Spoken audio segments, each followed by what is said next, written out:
And yes, people, so today we have a special guest. We've actually been meaning to film this multiple times, but it's worked out perfectly. We're currently in Marbella because Adam organised a sick mastermind. But aside from that as well, he's been in the Ecom agency space for 8 years. He's working with brands up to 40 million in revenue. So he's got absolutely insane knowledge working with high level people. So it's gonna be super valuable. Good to have you on, bro. Thank you, bro. We finally got there. Yeah. Finally got there, bro. So yeah, just dive into who are you and what do you do, bro?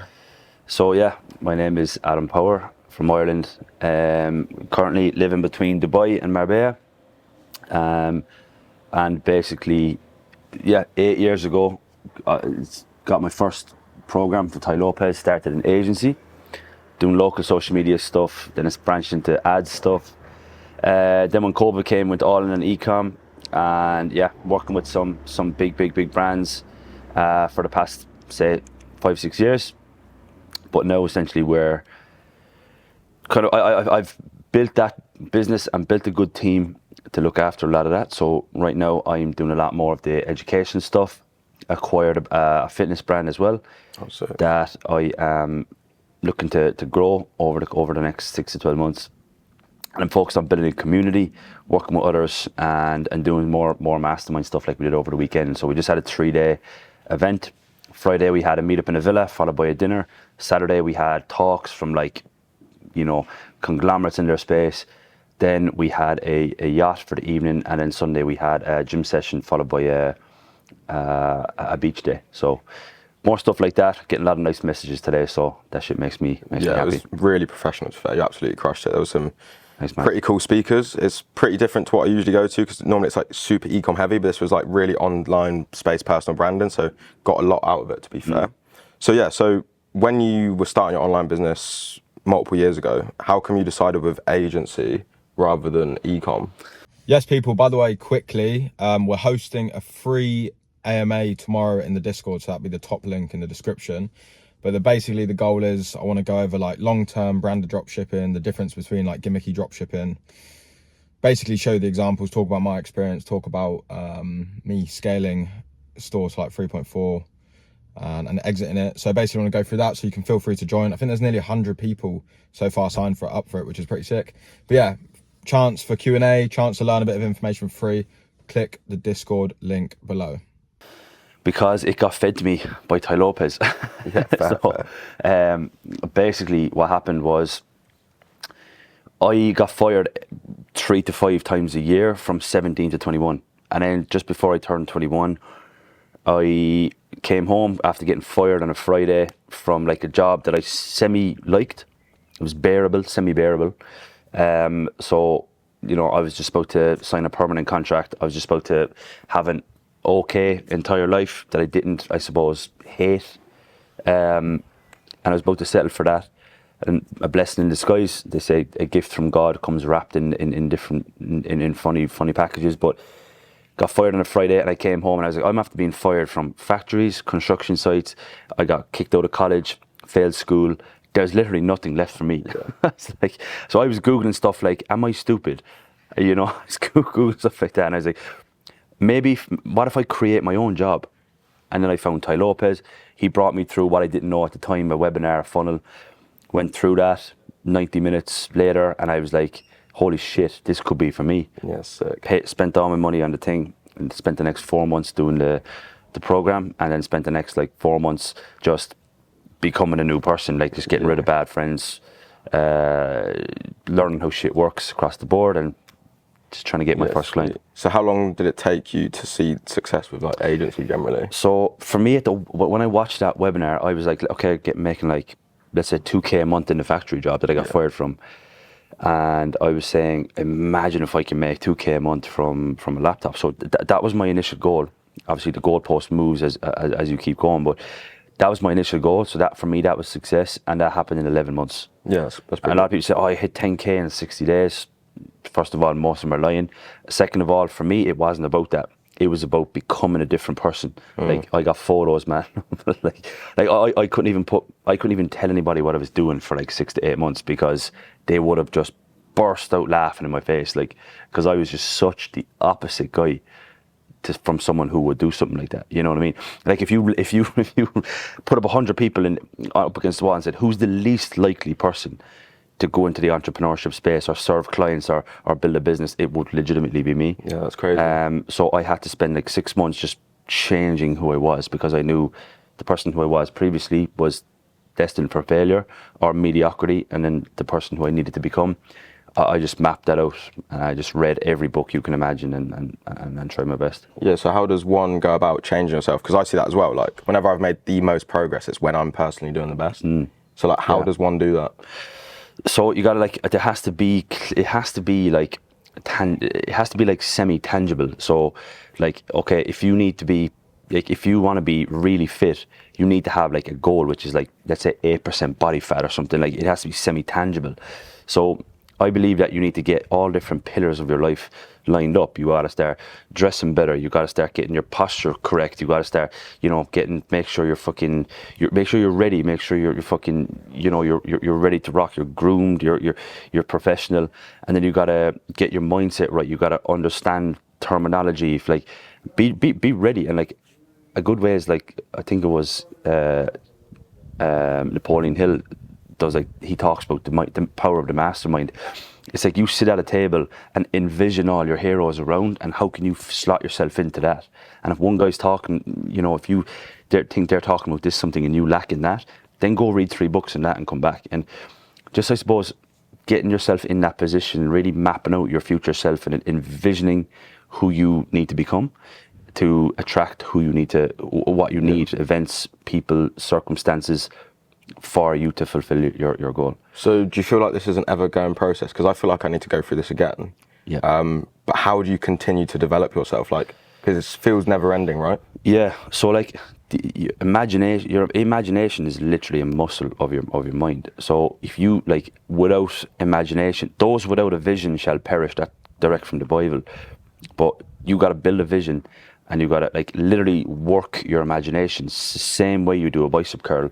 You gotta wake up in the morning and fucking, you gotta wake up in the morning and like legitimately put it to work. Okay. Put it, like, sit down 5 minutes and do the reps in your imagination. Who do I need to become? What do I want to achieve? And like, if you say, I want to have a fucking 6-bedroom villa on Costa del Sol. Okay, what kind of person has a 6-bedroom villa in Costa del Sol? And then see what kind of things you can adapt. How can you listen to them? How can you learn from them? How can you invest and acquire what they have, and just become that person, and then get all specialized. So there's 2 ways to learn: specialized and generalized. Get all the specialized knowledge from them, and then get all generalized knowledge from all other mentors. Yes. Like, don't get fitness advice from a billionaire, and don't get business advice from a fitness guy. Subtract what you need from the right people. So when you're going through these personal development stages of, like, growth, and you're doing these practices, what are these practices, and do you continue them after you've got to that point? Well, yeah. So number 1, the practices are routine, and the practices are like a personal development program. So mine is Bob Proctor. So that's who I chose. That's my guy. That's everything personal development wise comes from him. But it doesn't really matter who you choose. Like, you can choose anybody. They're going to take you through a similar path. All great leaders and teachers all agree on one thing: we all become what we think about. Yeah. This is in the Bible. This is in Babylonian times. This is as far back as history. Even the likes of, like, Hitler said these type of things in, like, different formats, right? You become what you think about. So everyone is kind of semi teaching the same thing. It's just in different formats.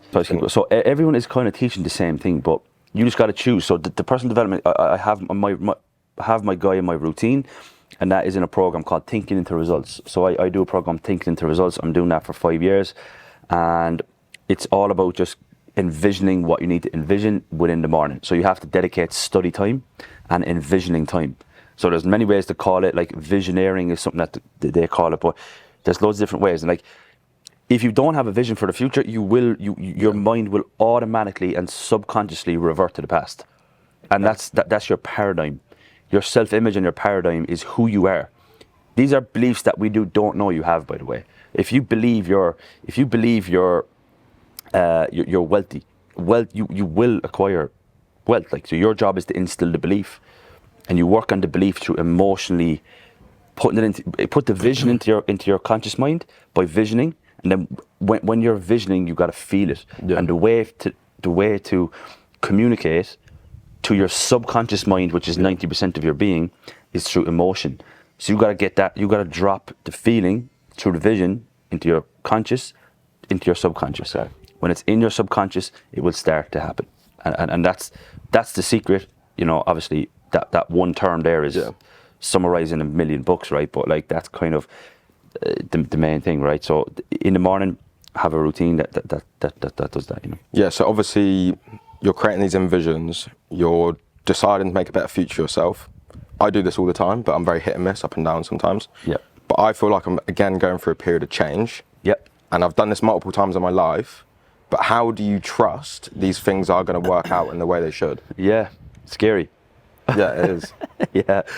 So you gotta have, the more you understand, okay, let me think how to answer this, right? The more you understand, the more you create confidence. The more confidence you have, the more stronger your faith. The more faith you have, the more at ease and confident and you know, relaxed you are. Now let's look at the polar opposite of that, right? Let's say you don't study. You don't study what you need to do. You don't learn, you don't read, you don't have discipline, right? You're going to create, someone's flying around in a motorbike. But if you don't study and you don't do that, what you're going to create is doubt. You just said there, the fear creates doubt. That's what's been popping in my head occasionally, yeah. Doubt. So doubt creates worry. Worry creates anxiety. Anxiety creates your body, and the opposite of at ease. No. What's that? Disease. Disease equals decay and disintegration, which is we don't die, we kill ourselves, is a quote, right? So like go to the very, very top of that. The people who study, like if I sit here now and read, okay, this is exactly how to get a six pack. Yeah. I'm gonna fucking drink 6 liters of water a day, 15,000 steps. I'm gonna do 1,000 sit-ups every day throughout the day. And in 6 months' time, I know I'm gonna have a six pack. If another person is like, I have to get a six pack in 3 months, but then they start watching Game of Thrones for 4 hours a night time, and then they don't study, they don't read, they don't know exactly what to do, but they wake up in the morning and they give it a little bit of effort, but they don't actually study and try. They don't have the confidence in the understanding, which will equal the opposite of faith, worry, doubt, fear. You live in that state. What do you do when you live in that state? You're attracting more shit to be fearful and worried about. You gotta study, learn. You gotta be like, here is an exact roadmap. Anything that's a bottleneck in the way, I know where to go to find the answer. And then just have faith in your mind and belief in your vision, what the mind can conceive, can achieve, what we all think about, we become. These cliche quotes. Study, think positively, meditate, read. Have the vision here, but you have to feel the vision. Yeah. So if I feel the vision, okay, like, you know, for example, a good example is like Kanye West was always like, I had my Grammy speech written when I was like 16. Yeah. So he had that, he knew what it felt like. He knew what it felt like to receive a Grammy, to talk, to fucking, you know, give the speech and celebrate and whatever. So when he was moving closer towards it, it wasn't unfamiliar. So he normalized it. Same with Conor McGregor. Conor McGregor knew how it felt to lift 2 belts and win a UFC. So when he was moving towards it, it felt familiar, and that's because he done the inner work in here. So just study. Like if you don't know how to do something, that's how you do it. It is fucking crazy, isn't it? Why do you think all this, like, because it comes down to like energy, manifestation, doesn't it? That's all like along the realms of that. Yeah, I mean, there's a million different words. They all just kind of semi-mean the same thing, but like, yeah, I mean, like, it is that. Like, for me, funny story about me, when I was in one of those jobs that made me miserable, right? A guy that was working me next to like, I legitimately used to take a thing here, put it into a package, move it along, like I used to do that all day. So one guy came up next to me and he's like, oh man, my mother's non-stop with this book, The Secret. She wanted to have this house in Spain for retirement and she just got it. And she says, so I was like, what the fuck you on about, man? I'm miserable here stacking these shelves, borderline depressed every single day. You're on about some fucking, I can change my life through my thoughts. What the fuck are you talking about? So I set out on a journey to prove that he was wrong. And I failed. And you became right.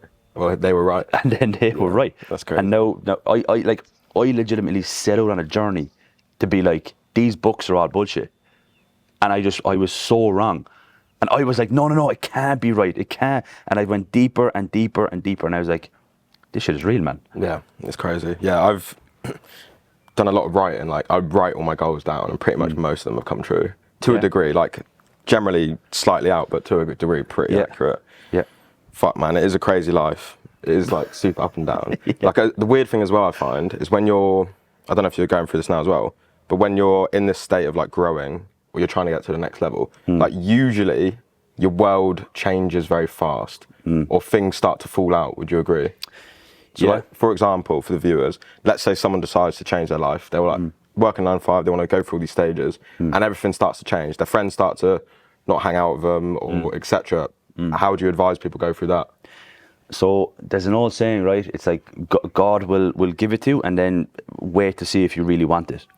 So like, another one is like, you know, if you pray to God, oh God, I want to find my wife, okay? Then you find a wife, and then all of a sudden, you have 3 or 4 more girls that come into your life, right? Yeah.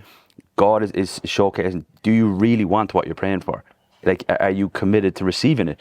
Because getting it is one thing, receiving it and maintaining it, like, that's a different thing. So you gotta showcase that, oh yeah, I really want this. Because when you get it, or when it's sometimes it's right there for the taking, and people go all the way back to the start, because they number one, they don't really want it on a deeper level. The ships are not burned. I know people who legitimately just feel good coming in the conversation of this type of shit. Like, you know, they're just in the conversation, but their actions have nothing to do with any of that stuff, right? So God will test you when you want it, but yeah, like, if I'm like, oh, my friend is not talking to me, man, because I want to do this new thing, and he doesn't believe in it. Number one, you're a fucking idiot, man, if you say that. And number two, you don't have a vision enough. You don't have a big enough vision. Because if I'm saying, holy shit, I'm going to work 10 years in my life so I can retire my mother, I can make sure my dad doesn't have a mortgage, my kids are set up for life, my family live in an amazing neighborhood, they have access to the best education in the world, the best protection, food, sleep, travel, whatever. That's all from my family, right? That aren't even born yet. And if I'm saying, oh, my friend, and if I'm weighing out here, do I care? This is obviously a bad friend anyway, if he's not supporting your vision. Or do I care about all these people that I'm doing? My purpose in life is here. Is this big enough to outweigh what this bad friend says about me? And if someone believes in that, then they just don't have the thing in here. They don't have the vision built. Yeah. They're just hopefully bouncing around. Oh man, I hope this works. That's everybody. Everybody's like, oh, I hope this works, man. But like, there's a difference between, oh, this would be great if it works, or I hope this works, to this is fucking happening. Fuck your opinion. I don't give a shit what you say, what he says. Family, blood, no blood. Fuck your opinion. This is happening. If I gotta piss off everybody, this is happening, because I'm doing it for my kids, for my family, for my mother, for my fucking inspiration, to inspire whoever the fuck you're doing it for. God, whatever you're doing it for, right? Then you don't care about their opinion. So anyone who's doing that, I'm just like, look, you're just not really serious. That's the problem. Like, I couldn't give a flying fuck what someone says. Someone's like, oh, look at that, I'm trying to do this thing. At the start, yeah, but I'm like, my vision is bigger, and my meaning and my purpose is bigger than what you say about me. So what I was going to say is, how do you know, like, when you receive something? Because for me, I've received stuff, but sometimes I'll destroy it again. How do you know when it's actually, I've received it, and this is legit, that I should have it? Yeah. As in relationship, business, opportunities. How do you know it's right? Trust and intuition. Like, if you trust your intuition, and you'll be able to feel if it's right. Yeah. Like, if you feel something is right, then it is right. If you feel it's not, you know, you got to bring the feelings to the surface, and that comes again with just intuition. Like I said a minute ago, your imagination. Yeah. That's a mental faculty, right? You can. It's like a bicep. You got to train that. Your intuition is another one. You got to practice feeling, man. You got to practice feeling, like, is this right? Is this wrong? You got to start trusting your intuition, right? So if something comes and you destroy it, right? That's basically like self-sabotage. That's because you subconsciously think you don't deserve it. You subconsciously did not get out the old you. You did not get rid of you did not shift your paradigm to Nathan 2.0. Yeah. You know, so you're still, if you have Nathan 1.0 with Nathan 2.0 results, you're going to self-sabotage and you're going to result back to here. And that's So I think a good example is, let's say someone's looking for the perfect partner, or you're on your journey, and yeah, basically you're looking for the perfect partner, Yeah. and the partner comes into your life, or Yeah. a partner comes into your life. Yeah. How do you know if they're right or wrong? If, let's say, the feelings are, fuck, this doesn't feel right, but you've been asking for it, how do you question that? Because I've just been going through something like that. Yeah. So if something like a girl or something that you prayed for into your life comes into your life and you feel it's wrong, like you got to be like in your imagination, right? I know I went back to that a few times now. But you got to have clarity within that. Yeah.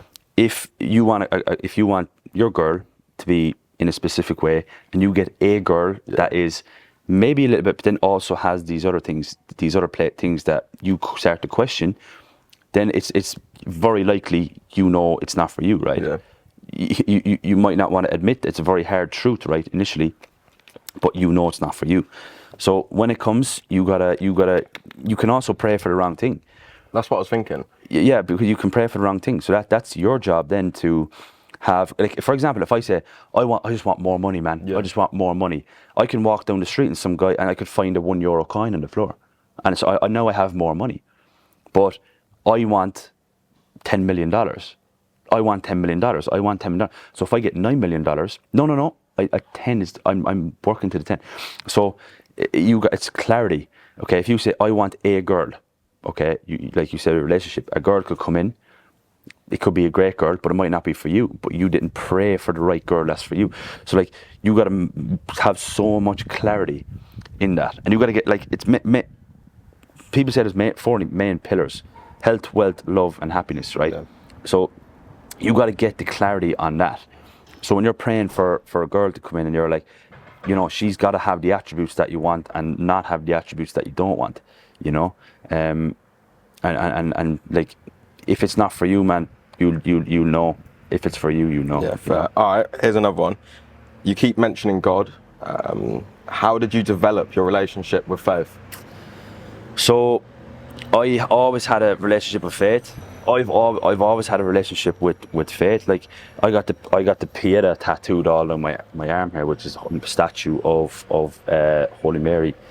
But I got that when I was 17. But and I'm 27 now, so 10 years ago. So yeah, I don't know. I think in numerous different ways. My grandmother, who passed away, a few years back, she always kind of just gave those lessons. Yeah. God is watching. Yeah. Like, just those little things as a kid. Like, God is watching you. Make sure you pray. Just those bits, right? And then I've had very dark times in my life, and very dark, scary, fucked up. Recently someone taught me, girl, by the way, like, I've lots of trauma that I need have. So, right, basically, like, I have dark times in my life that I had nothing to basically lean on, right? So that's when I just found God. That's when I found Jesus Christ, and I've always done that. Like, since I was a kid, I remember being like 4 years old, running away from a big scary dog in my estate back home, where, like, a big scary dog is barking and running at me, and I thought I was going to get bit. When I'm running away from the dog, I was like, God, if you please let me get away from this dog, I'd pray 10 times tonight. Yeah. And I always got away. Just small stuff like that. And I've always I always consider myself a deep thinker as well. So I think thoughts really deep. And when I was like 6 or 7 years of age, I just resonated me, like, someone created all this. Yeah, for sure. I was like, someone created all this. Is not just here, man. Yeah. Like, even if it is just here, someone put it here. Yeah. And I just read a lot of. I just finished a book called Conversations with God, and it kind of just sums it all up. Like, God just is. Yeah, it is. God's not in a human form. If God came in a human form, and if God was here in a human form, that means if he was in a human form here, that means that he's not here. Yeah. So then I can go in there and be like, God's not here. Yeah, Now I yeah. can sin and no one's there. But God is not human. God is Everything. is. It There's is. no word after that. God is. Yeah. So I just kind of just established that as a kid, man. I don't know. Yeah. It just, but maybe mainly my grandmother. No, it's good. I was raised Catholic as well, to be fair, but it's definitely a good mindset to have. It helps with life for sure. Yeah. All right. Let's dive into some e-commerce questions now. Yeah. Get back into the business stuff. Yeah. So obviously you've been working with some big clients and stuff.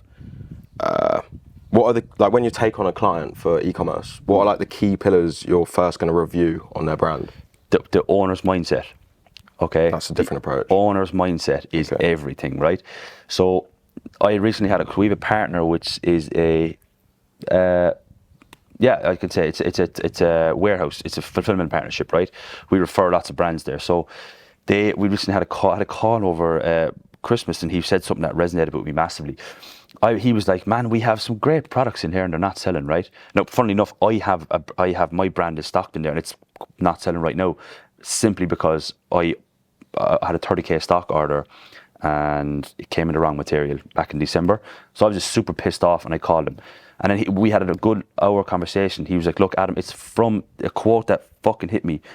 He was like, "It's from the fish's head down," which is an old saying, right? Which means it's from the top down in the brand. So for me, my brand wasn't succeeding because obviously my agency is like my 9 to 5. I do a lot of consulting and stuff like that as well.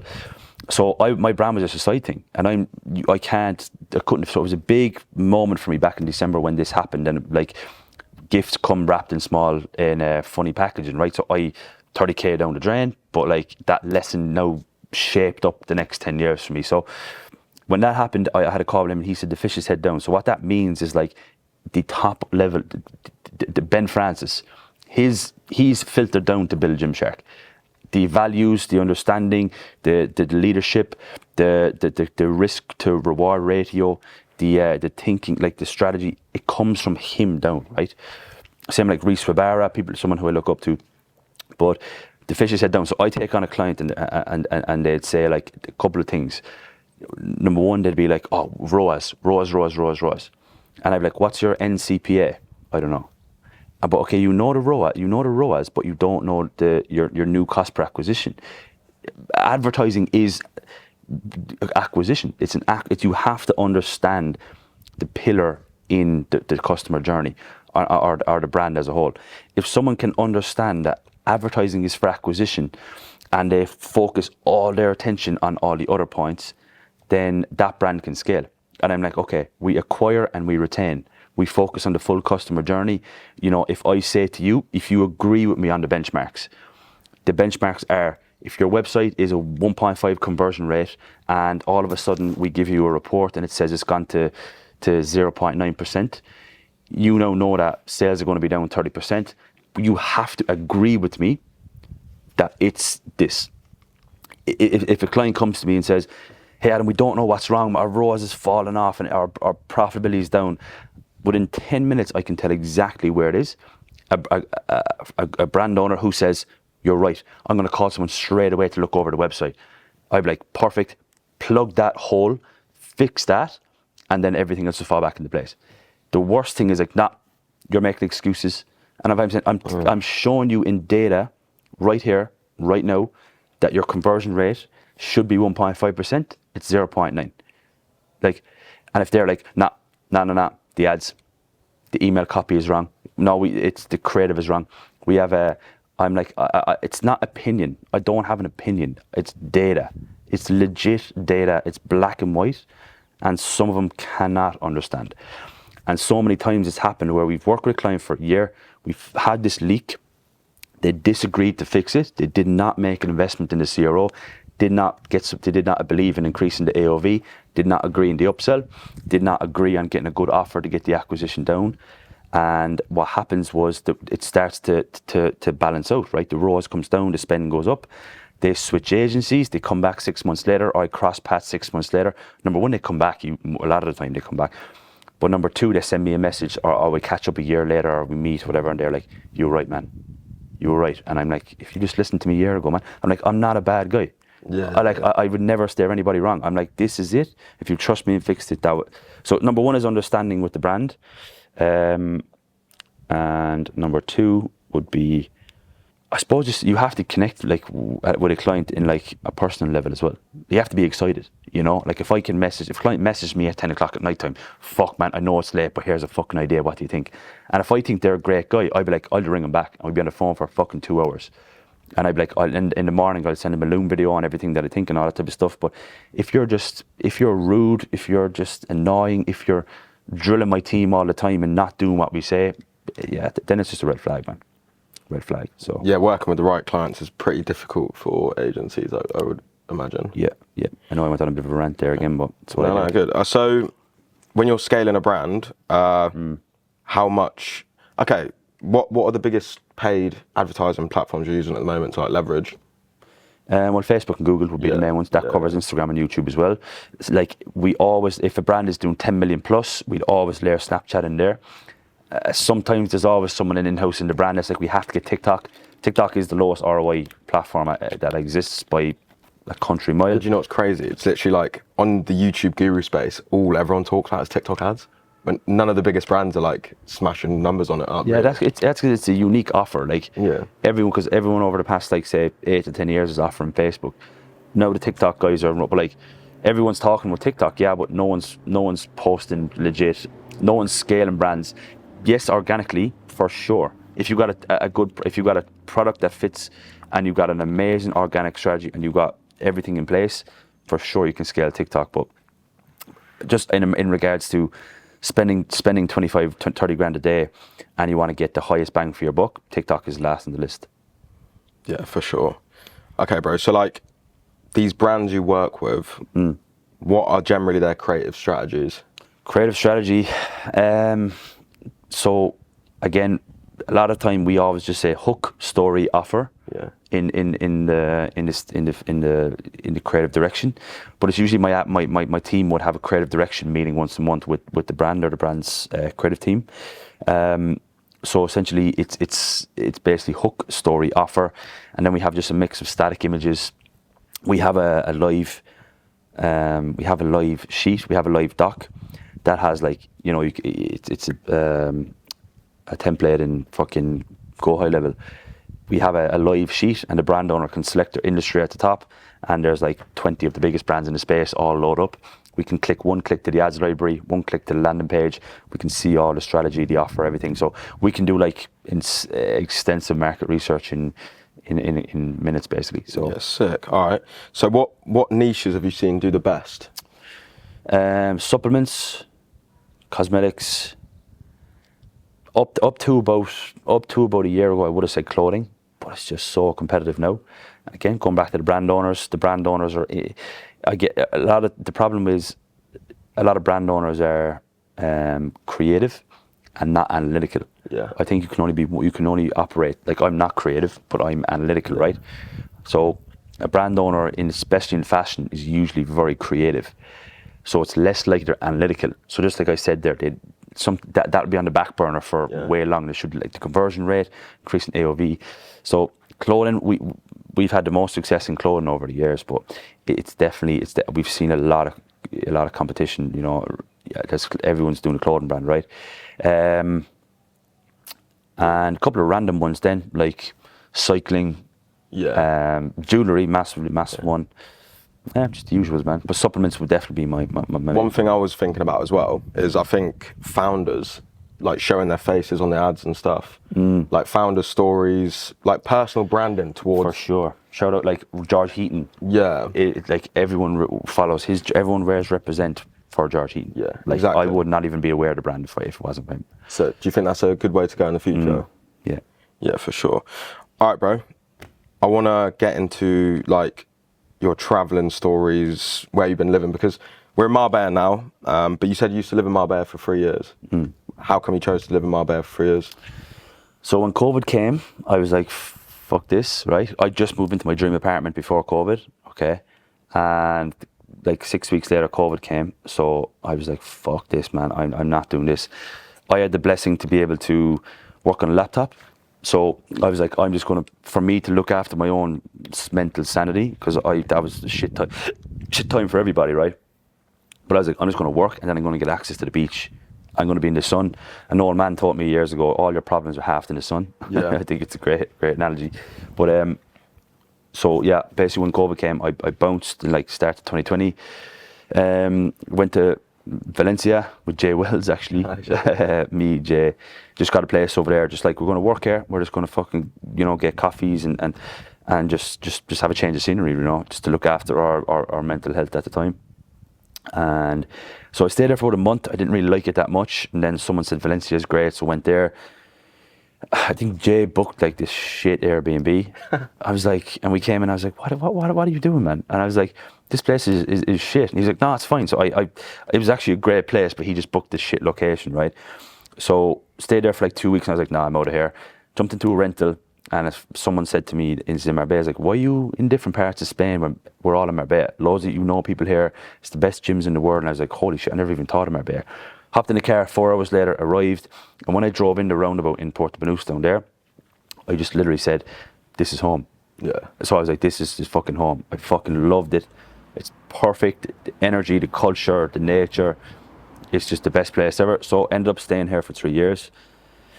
Then I just needed a change, so went to Dubai. I live in Dubai right now. I have a place there. I love it there. But yeah, it's just I just don't like the big. I don't like the big fucking thing with Dubai when people are like, everyone's out there is just doing the same thing, man. It's just kind of annoying. So I don't want to be associated with everybody. So like, as you met over the weekend, I have like 5 friends in Dubai, like James, Chris, Charlie, etc. So we just kind of do our own thing. But I'm in bed at 10 o'clock every night in Dubai. It's more work for me, but yeah, I love it there. So between Marbella and Dubai is like just the perfect thing for me. Maybe London as well a little bit. So, yeah, explain to the viewers, like, sort of once you get to a certain point in business, you have the option to like become, I don't know how it is in Ireland, but to become like a non-resident where you pay less tax basically. Yeah. So what was your decision making with that, and how was that lifestyle of like being like a semi-nomad? Yeah, so I didn't actually make that decision. I was just out of Ireland for 3 years. Someone told me you're not a tax resident anymore. So I'm out of Ireland 5 years now. Oh, fuck yeah. So, yeah, obviously I had to fulfill paperwork in Spain and Dubai, because I reside there. Like, I have a long-term lease in Dubai. I'm there 2 years in August. So that kind of just happened. I wasn't really aware that was actually happening for that time. But yeah, obviously we have the freedom of working online, so we can go anywhere in the world. See a lot of people migrating to places like Portugal, places like Spain, Valencia, Dubai. Bulgaria is apparently a hotspot right now. A lot of people in London. It's a great opportunity. So Yeah, sick. yeah, I think when you travel, like I didn't know I was going to end up in Marbella. I didn't know I was going to end up in Dubai, but these things just kind of fall into place. Yeah, sick. All right, bro. So if you could give some final words of advice for someone who's 18 to 25, starting on their journey, Yep. what would it be? What would it be? Join my university. Yeah, you just launched your group. It's Yeah. pretty sick, to be fair. Just launched university, yeah. That's just a passion for mine. So I read a book, like, this might be advice, I don't know, but I read a book around a year ago. So I wasn't really fulfilled, okay? And that's what like I said, I acquired a fitness brand, also acquired another brand, sold it like 6 months later. I acquired the brand and I hated it. I was like, what have I done, man? So I was subconsciously looking for fulfillment, right? So I've been doing my agency is 8 years old now, right? So it's the same thing, like, it's the same kind of thing that we're doing, right? So I read a book called Ikigai. It's an old Japanese proverb and all Japanese teachings, right, where it's about like the average lifespan on this place in Japan is like 110 years of age. It's because the entire island agree with one another that you only work your purpose. So whatever gives you fulfillment, that's all you do. If you want to be a postman when you turn 18 or you become a man, you're a postman. And you're a postman for your whole life, by the way. One guy's a gardener, one guy's a farmer, one guy's a cleaner, one guy's a construction guy. Like, you okay, oh, this is what I do, and the community farm the island around that, right? So anyway, they all are just so healthy, so fulfilled. They love what they do, and And I was like, I'm going to be honest, I don't love it. I don't hate it. I do love what I do, but there was a time where I jumped out of bed in the morning, 5 a.m. on a Monday morning, ready to fucking start. That was gone. So when I read this book, I kind of found like a purposeful thing, right? Whatever you're doing, what I'm trying to say, whatever you're doing, have purpose behind it. Like, have a meaning behind it. Like, making more money in a different way, you're gonna be unfulfilled in the long run. So think long term, and get it. But that's how I built my university, is finding that fulfillment. Something I've been doing on the side, and I've always managed like different communities and stuff. So yeah, I've always managed communities and stuff, and I was like, holy shit, like this could be something that can really work. So fulfillment. But if you're 18 to 25, what would I say? Commit earlier. Like, invest in like, my phone is hopping out nice messages over the weekend. I mean, ours is not like, ours is just a once-off event, right? But there's so many people out there that have like this long-term mastermind thing. And they're like, if they're good, vet they're good, and then invest with them. Personal development is key. I think I was tallying up a few weeks ago. I think I spent like $150,000 on just personal development. Fuck. With Bob Proctor, with travel, with going to events and shit like that. Bob Proctor has masterminds and stuff. Bob Proctor has his program is thinking into results. So it's 7,200 every 6 months. So like 15k a year. I'm in that for 5 years. Fuck. That's like 60k or something. That's crazy. So yeah, I mean, it's 5 by 15 is 60, right? Yeah. I have to do maths. Or 75. Is it? Yeah. Oh, 75, yeah. Oh, shit. I don't know. We'll calculate later. Throw it up on the screen. It's been a big weekend. It's been a big weekend. But yeah, I mean, look, I don't know. You gotta find your purpose, man. You gotta just like, you gotta work. You gotta do the inner game. Tony Robbins says the biggest success for people is the inner game, not the outer game. You gotta just believe that you can do it, and you gotta just find the right people who are legitimately doing it, and go with them.